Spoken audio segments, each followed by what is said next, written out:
Grécia Antiga. O berço da civilização ocidental. Por mais de 1000 anos, esse povo forte e carismático desenvolveu os mais avançados feitos tecnológicos que o mundo já vira. So you have the appearance of a new generation of thinkers. And you have a reason to build things, to understand nature, to create technology. Obras de engenharia tão impressionantes que os povos antigos acreditavam que haviam sido construídos pelos deuses. One thing that we should really wonder is how on earth these people managed to lift these truly huge, gigantic stones. Essas maravilhas tecnológicas foram estimuladas por líderes cuja sede de grandeza uniu um povo e os lançou às alturas de um império.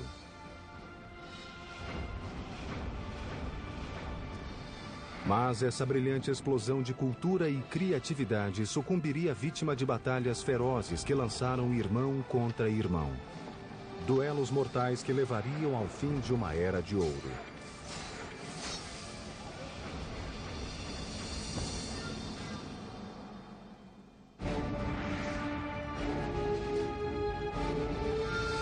Construindo um Império, Grécia. Setembro de 480 a.C. Amanhecia na ilha de Salamis e sobre o estreito canal que a separava da Grécia. O mar calmo não dava sinais da grande batalha que estava prestes a começar ali. Mas no fim do dia o Mediterrâneo estaria vermelho, tinto de sangue. Em jogo, nada menos do que o futuro e a independência da Grécia, um país de ilhas e cidades-estados que estava fora do alcance do maior império do mundo conhecido, a Pérsia.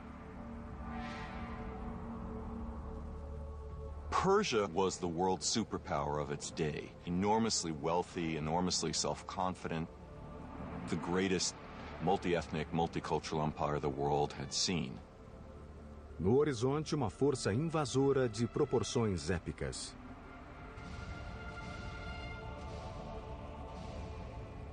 ...700 navios com 150 mil guerreiros determinados a anexar a Grécia ao seu império.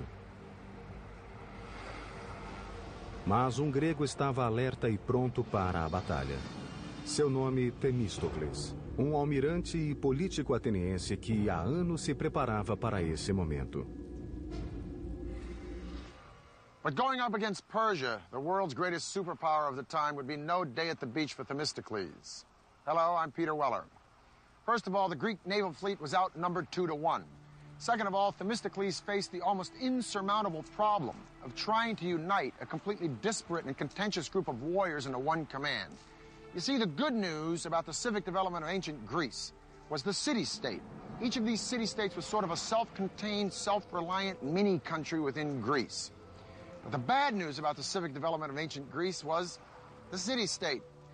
Because inasmuch as each of these city-states sort of spoke the same lingo, worshipped the same gods, there was really no sense of a national unity, and their only priority was their own particular regional and cultural agenda. At best, they didn't get along. At worst, they were violently at each other's throats.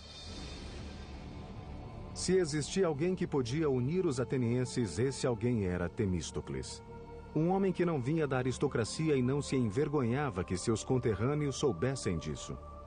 He was always an outsider, and he saw himself as an outsider, and he prided himself on his lack of polish. He said that he might not know how to tune a lyre or to sing well, but he knew all you needed to know to make a city great and free. Não era a primeira vez que Temístocles enfrentava os persas. 10 anos antes, uma força persa menor invadira a Grécia pela primeira vez e lutara contra os atenienses e seus aliados na cidade de Maratona. Agora Temístocles levaria aquela experiência para Salamis e concentraria sua estratégia em uma falha que ele detectara na máquina de guerra persa, a marinha. He understood that the water was not the Persians' natural element. Persia was a land power. In fact, Persian religion considered salt water to be demonic. Temístocles queria que os gregos construíssem uma marinha diferente de tudo o que o mundo já vira. O trabalho começou imediatamente em um ritmo intenso para construir uma frota de 200 triremes, o navio mais mortífero do mundo antigo. Trireme's about 130 feet long. It's light and sleek, and it's tipped with a wooden ram covered in bronze at the water level, and that is the offensive weapon of the trireme. Might think of the trireme actually as a guided missile. O trireme consistia de 170 remadores em 3 níveis separados. 62 no nível mais alto, 54 no meio e 54 no mais baixo. No nível mais baixo, os remadores sentavam-se tão baixo no porão do navio que seus remos ficavam a apenas 45 centímetros acima da linha do mar. So you have a ship, a wooden ship, that is powered from the oars. It can go up to 8 knots, or 9 knots, which is an amazing speed for the ancient world. And it can attack like a missile. And the rowers, of course, have to learn how to work as a team. They have to learn to row together in unison, which is an easy thing to begin to do, but a very difficult thing to master. A frota de triremes de Temístocles ficou pronta em poucos anos e no tempo exato. Na primavera de 480 a.C., a Pérsia lançou um maciço ataque contra a Grécia. Temístocles sabia que a frota persa era maior que o conjunto da frota grega na proporção de 2:1. Então ele engendrou um plano simples, mas ardiloso para manter os gregos unidos e nivelar as forças. He had to turn a disadvantage into an advantage, the fact that he had fewer ships than the Persians. So he had to lure the Persians, if you like, into such a battleground that they could not advance the whole ranks. So he can actually concentrate their power and strike it. So the best place that he could do that was at the Straits of Salamis. Temístocles engendrou um ardil para atrair a frota persa aos estreitos de Salamis. Themistocles was a very cunning man, a great trickster. Themistocles knew that the Persians preferred to win battles through diplomacy, through intimidation, and through buying traders. Na véspera da batalha, ele mandou um serviçal de confiança para o campo persa. O serviçal fez o papel de traidor, contando ao rei persa que os gregos estavam desorganizados e que se os persas enviassem seus navios à noite, poderiam surpreender a marinha grega pela manhã. Os persas morderam a isca.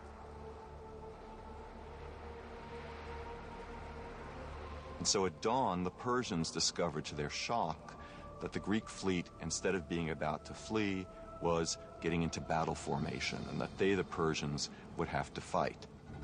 So it was a perfect setup of a battle by Themistocles.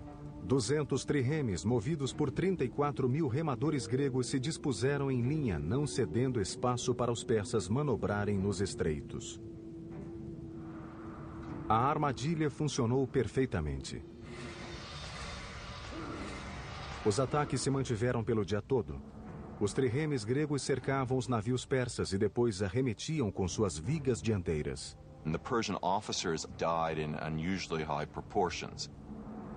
A batalha foi tão confusa, caótica e apavorante que ao fim do dia os gregos sequer tinham certeza de terem vencido. Mas os milhares de cadáveres inimigos nas praias de Salamis revelavam uma decisiva vitória grega. Algumas fontes históricas afirmam que os persas perderam 200 navios e os gregos 40. Os persas que não tinham se afogado eram mortos por soldados gregos que esperavam na praia. Had the Greeks not won the Battle of Salamis, the Greek civilization, or ancient Greece, its values that we all share in our today's world, may never have been there. Após a formidável vitória em Salamis, Temístocles foi aclamado herói. Mas suas ambições pessoais começaram a fazer crescer o ódio de seus muitos inimigos políticos. Foi só uma questão de tempo até que a cólera da Assembleia transbordasse. Athens at this time had a practice called ostracism, an annual unpopularity contest, in which the people would vote for the politician who they felt was most disruptive, most dangerous to the political process, and they would exile him for 10 years. Em 471 a.C., Temístocles foi condenado ao ostracismo. Por uma assombrosa ironia, foi obrigado a pedir abrigo ao inimigo que tanto se esforçara para derrotar. ele nunca mais viu Atenas. Amazingly, he was forced to flee to Persia itself, where he found refuge, and he ended his life speaking Persian, working as an administrator for the Persian king, helping the Persians govern Western Asia Minor. Temístocles desempenhara seu papel em uma épica história de poder e de conquistas que se inspirara em um passado glorioso. Os lendários contos sobre deuses e heróis narrados em épicos como a Ilíada e a Odisseia. As histórias podem ser mitos, mas as conquistas desses ancestrais gregos foram reais e ainda hoje se mantêm.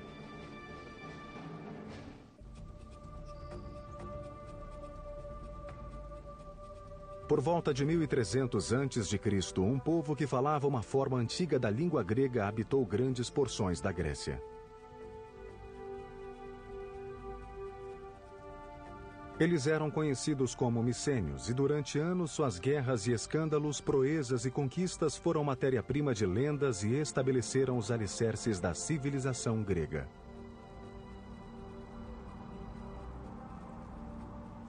Micenas, a capital, era rodeada por uma cidadela maciça construída ao longo de 150 anos.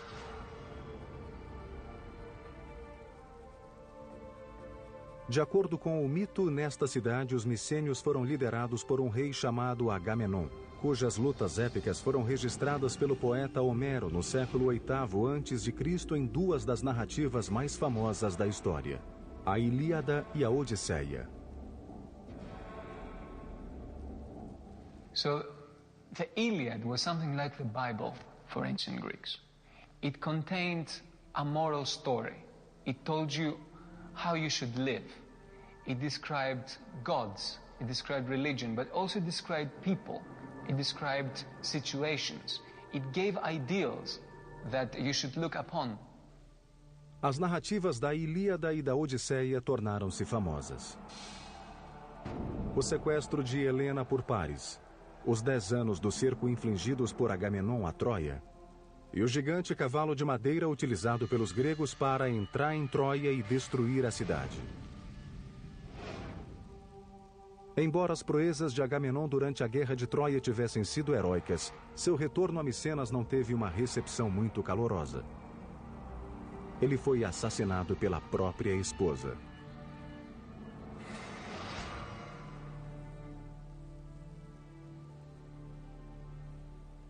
Scholars have debated for centuries whether or not Homer actually penned the Iliad and the Odyssey, or whether he just collected the folk tales of song, or whether he had anything to do with them at all.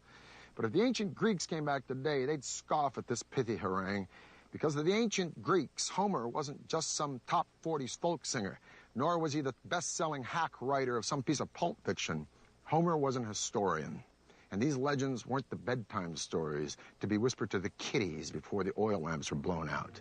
These were accountable facts.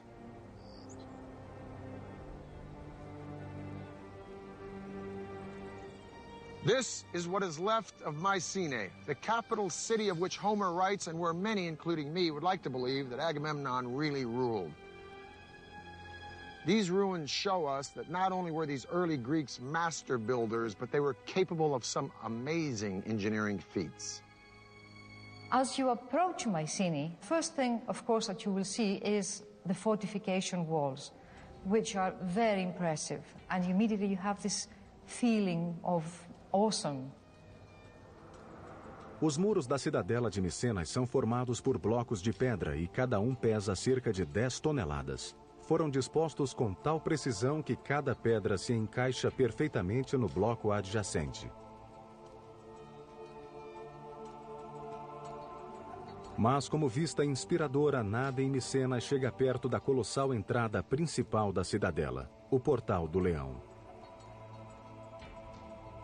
This is the Lion's Gate, the main gate to the citadel of Mycenae. It is one of the most stunning structures of all of early antiquity. It is an imposing piece of symbolism. It is an imposing piece of engineering. 2 lions standing fully upright, their paws on the base of a column. Their heads, which are missing, would be turning outward. Anybody approaching this gate would know that Mycenae stood for one thing: power. Structurally, the gate looks to be a standard engineering practice of post and lintel construction. These vertical elements here, these massive piers, are the posts supporting the lintel, the horizontal element, which weighs about 12 tons. But it is above the gate where the lions live that the engineers took it one step further. If you look at this triangle of indented stones right by the lions, it develops an element that we call the corbelled arch. Suppose you have these 4 stones, and instead of piling them up, you try to create an opening from that side, and you steal a little bit of space by putting them this way. This is cobbling. If we are a little bit more ambitious, because this is not sufficiently large, and we try to displace further these stones, still in corbelling, then we are running this risk that this is falling down. So what is the little trick? It's simple.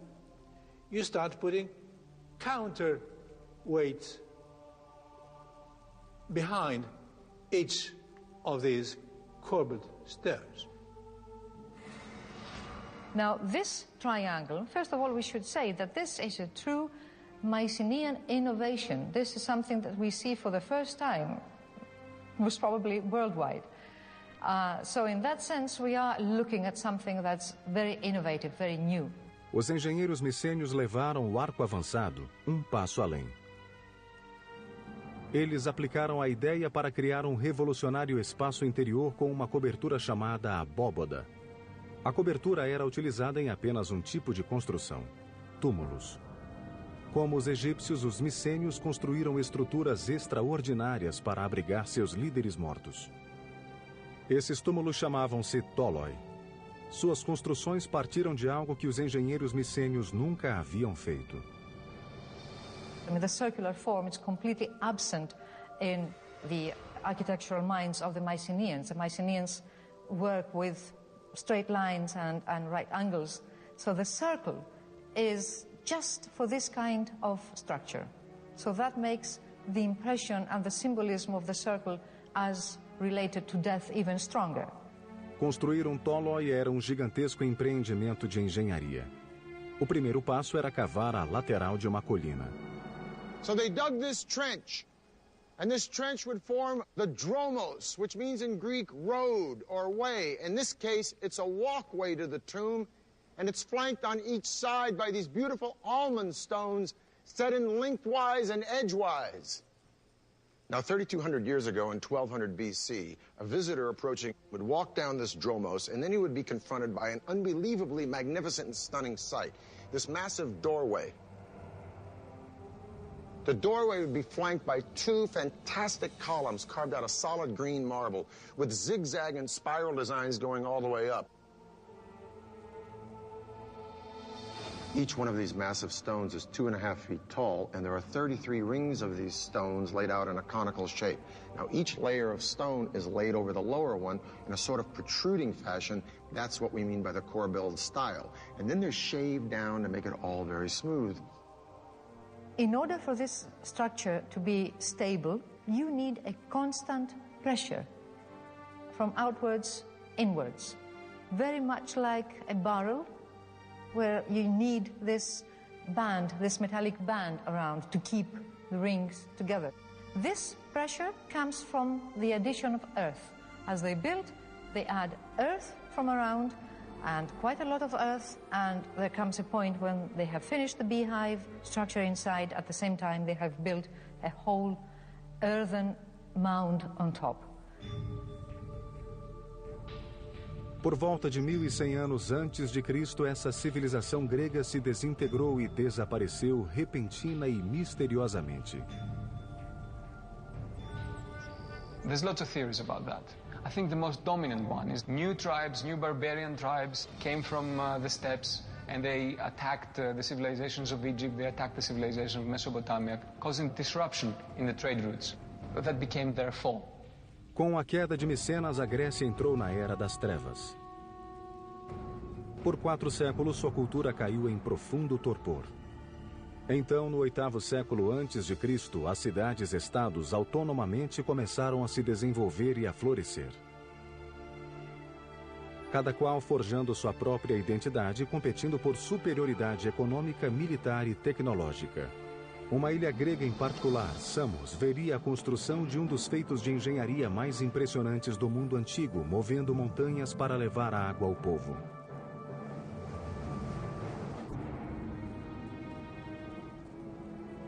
Esparta, Atenas, Corinto, Tebas. Estas são apenas algumas das mais de 100 cidades-estados que emergiram por toda a Grécia 400 anos após o desaparecimento da civilização micênia. Antes do advento da democracia na Grécia, muitas dessas cidades-estados eram lideradas por um único governante, chamado de tirano na Grécia Antiga. Por volta de 540 a.C., um tirano chamado Polícrates governou a ilha e cidade-estado de Samos, no mar Egeu Oriental. He was quite a player on the international scene. He made tactical alliances, not just with the Persians, but also, for example, with the Egyptians. He was an ambitious figure. Polícrates viu que o caminho para o poder de uma ilha como Samos era pelo mar. Ele construiu uma frota de 100 triremes, aterrorizando as cidades-estados vizinhas e taxando navios que passavam pela região. Under Polycrates, Samos, his home island, became the dominant sea power, and that was the basis of his wealth and power. Com sua riqueza recente, Polícrates construiu muros defensivos em torno da capital e se lançou a resolver um problema que atormentava muitas cidades no árido clima mediterrâneo: água potável. Samos was a very, very important and powerful city. They were needing a lot of water and they were short of water. Havia uma nascente abundante, mas ficava a 274 metros no Monte Castro. Polícrates e seus engenheiros tinham que imaginar o modo de ligar a cidade à fonte. Construir um aqueduto em torno da montanha não era uma opção.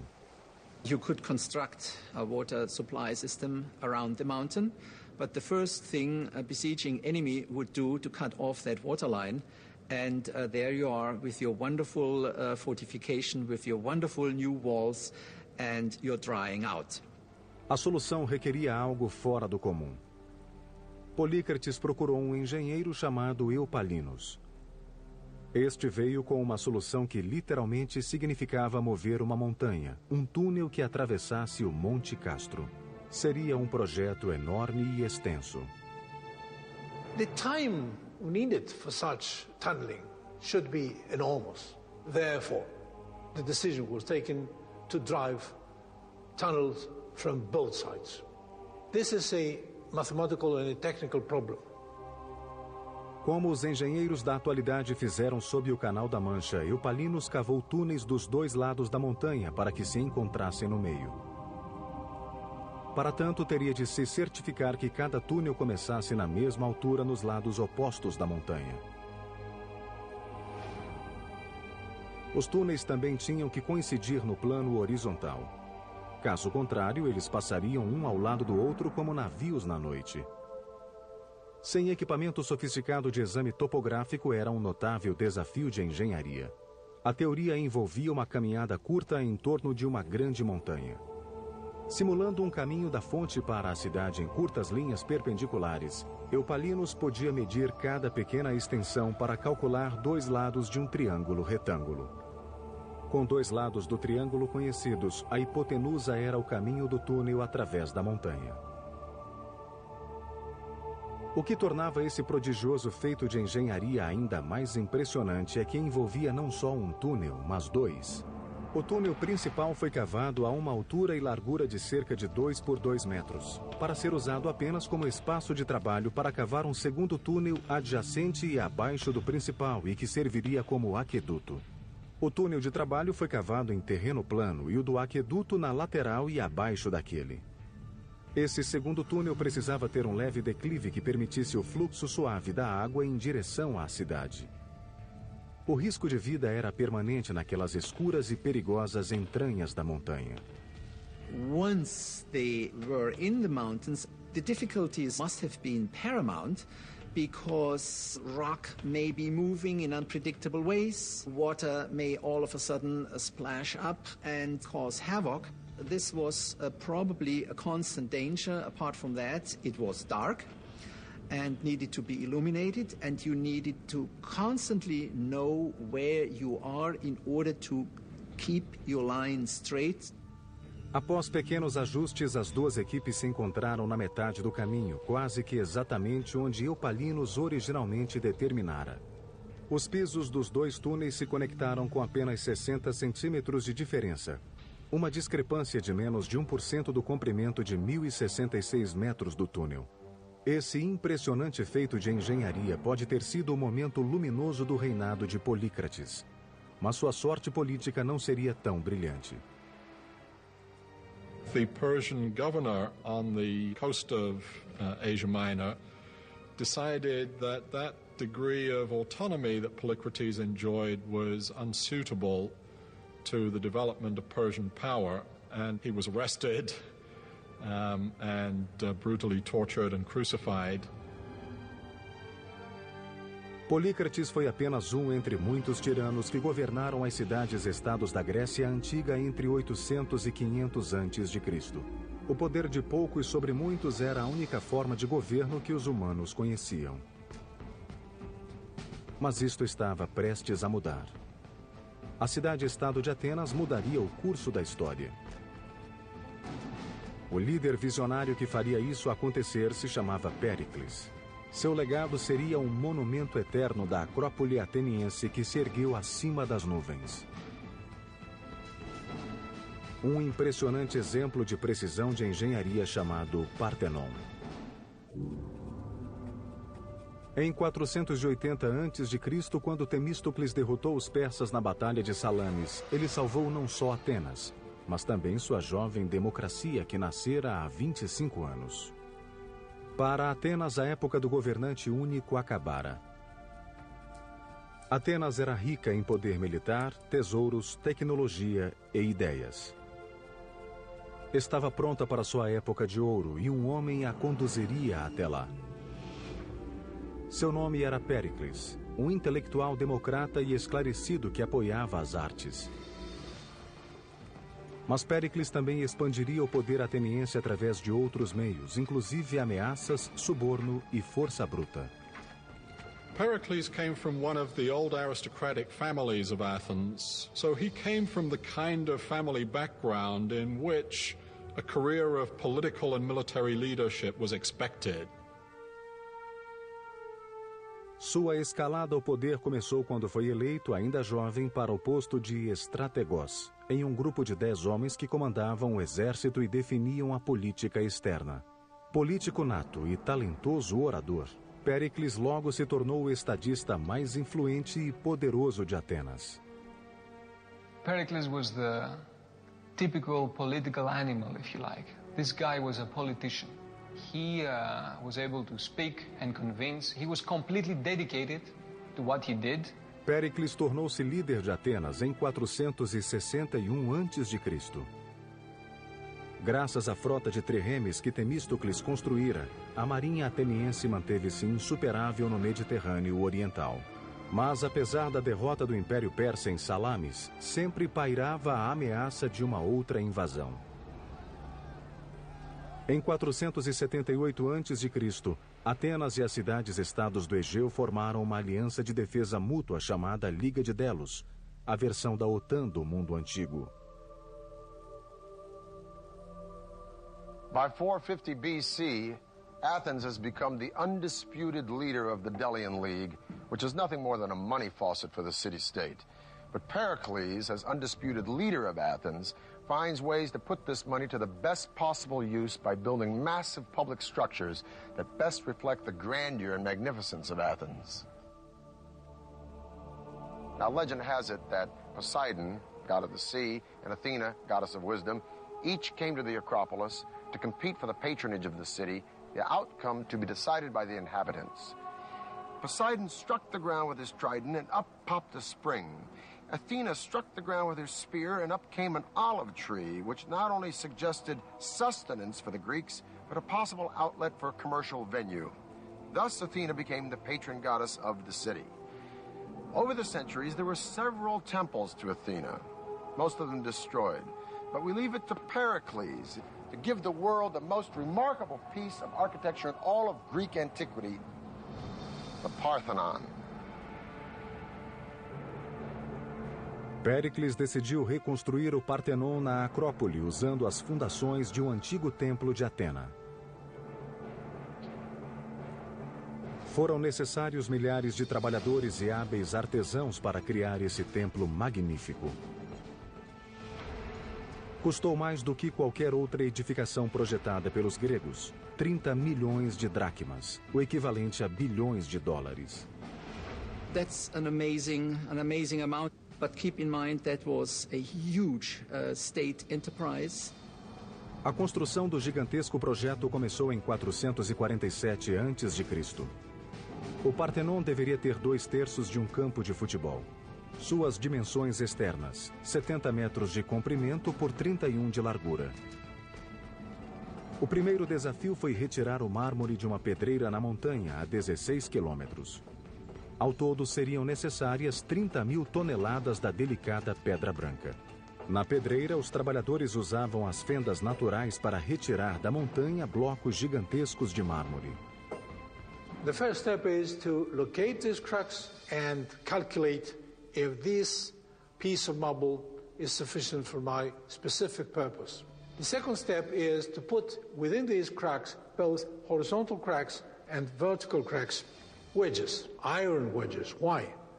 Because an enormous energy was given by hammering all these wedges simultaneously, so that the brittleness of the material makes further cracking.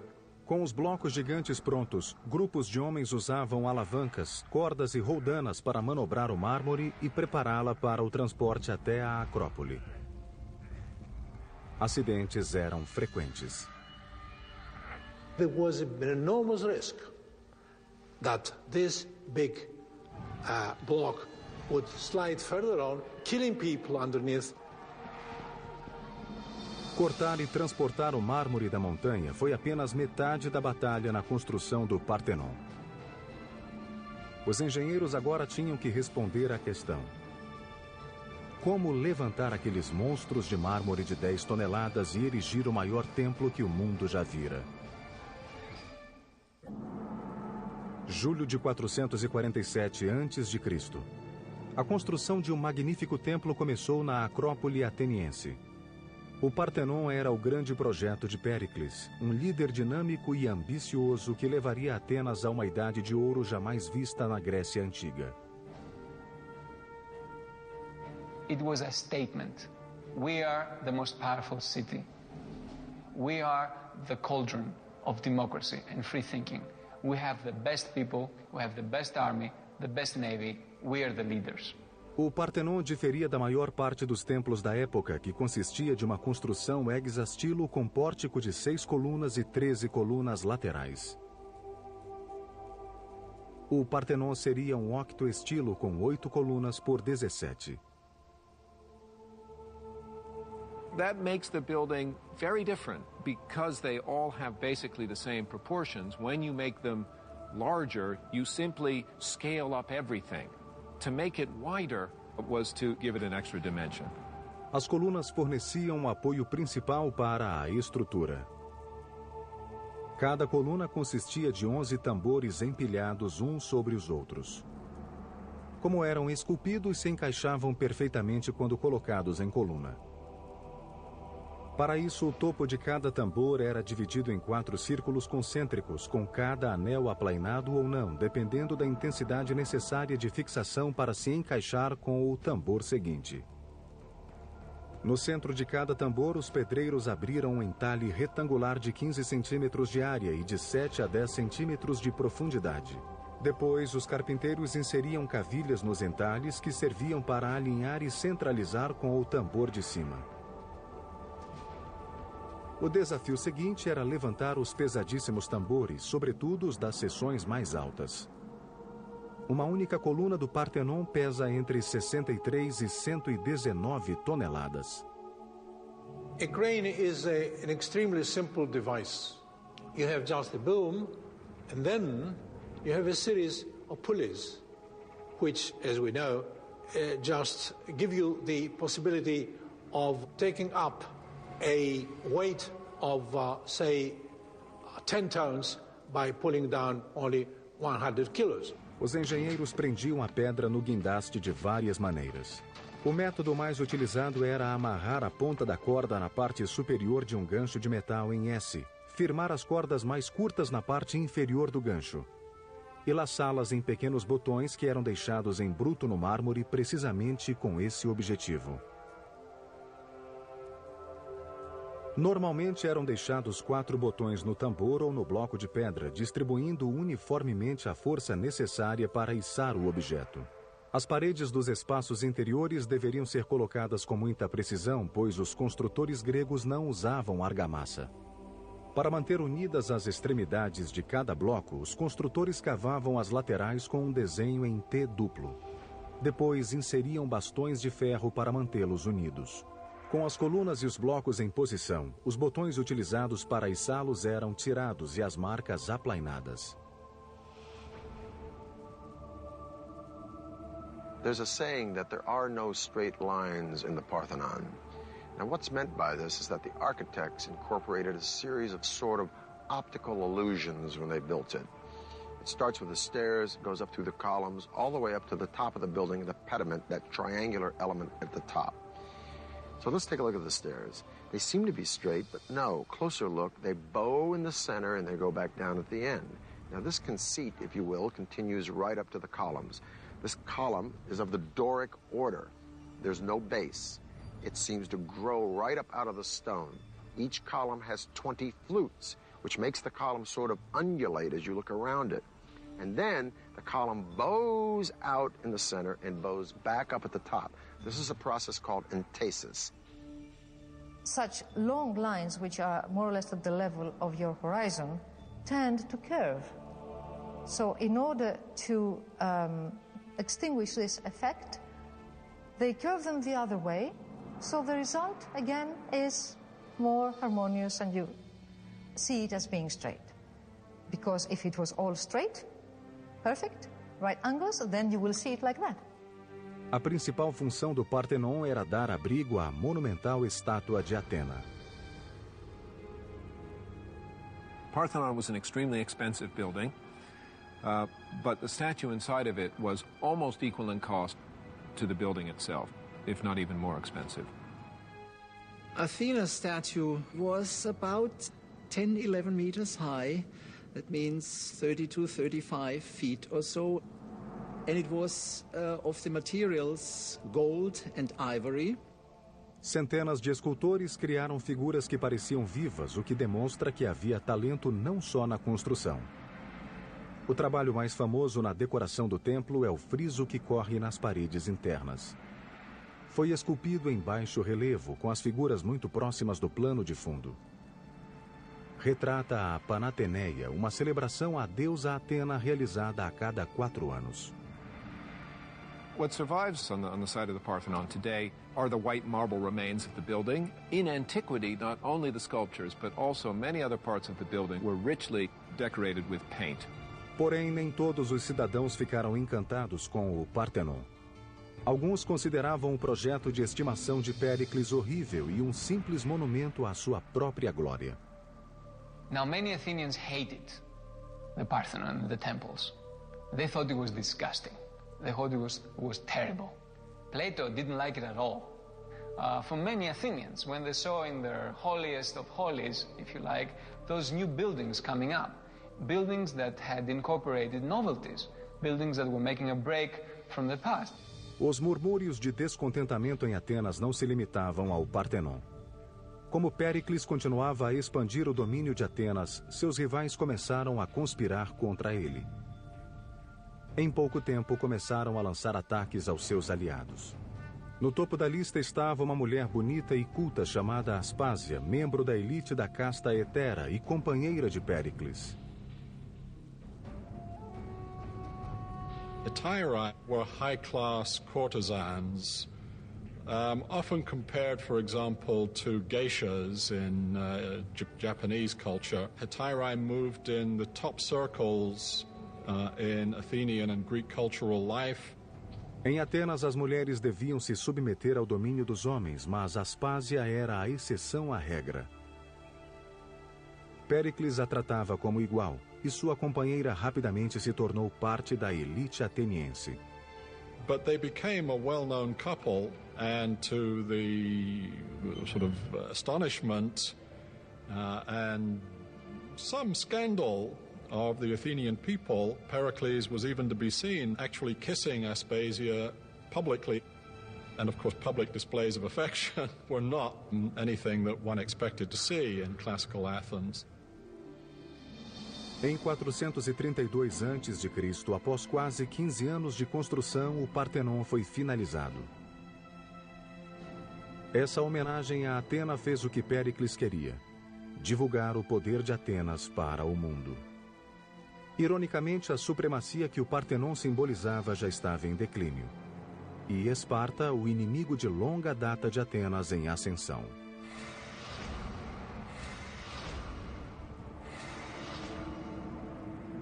Once Athens had established this great alliance system, or as some people put it, this Athenian empire, and arguably that's what it became, the Spartans began more and more to look askance, as it were, at the Athenians, and eventually, by the 430s, to feel threatened by the Athenians.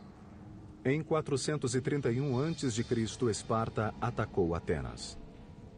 Durante 2 longos anos, Atenas resistiu ao cerco de Esparta, mas a luminosa cidade de Péricles estava prestes a sofrer o ataque de um inimigo invisível.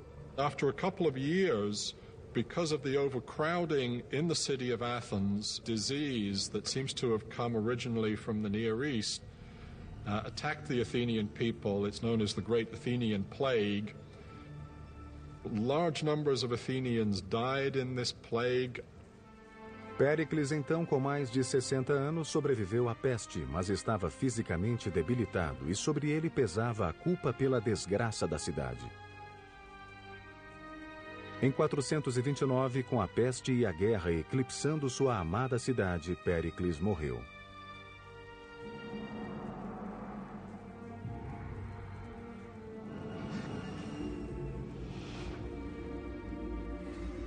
O conflito sangrento entre Atenas e Esparta, conhecido como a Guerra do Peloponeso, continuou por mais 25 anos. Até que em 404 a.C., Atenas sucumbiu. With the end of the Peloponnesian War, the time of Pericles and the dominance of Athens was over. Great marvels of Greek culture and Greek engineering would live on. And the irony was that the two men, the two purveyors of the fantastic legacy of classical age of Athens, were not Athenians at all. The names of these two men would be synonymous not only with conquest, but with Hellenism, the spreading of the Greek ideal of culture and value throughout the world, right on up to our own modern day. These two men were Philip II of Macedonia and his son, a man who would be the envy of every single general and emperor from Julius Caesar to Napoleon to George Patton.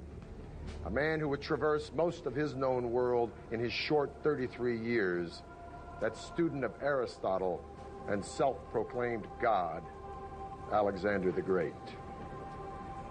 I'm Peter Weller for the History Channel.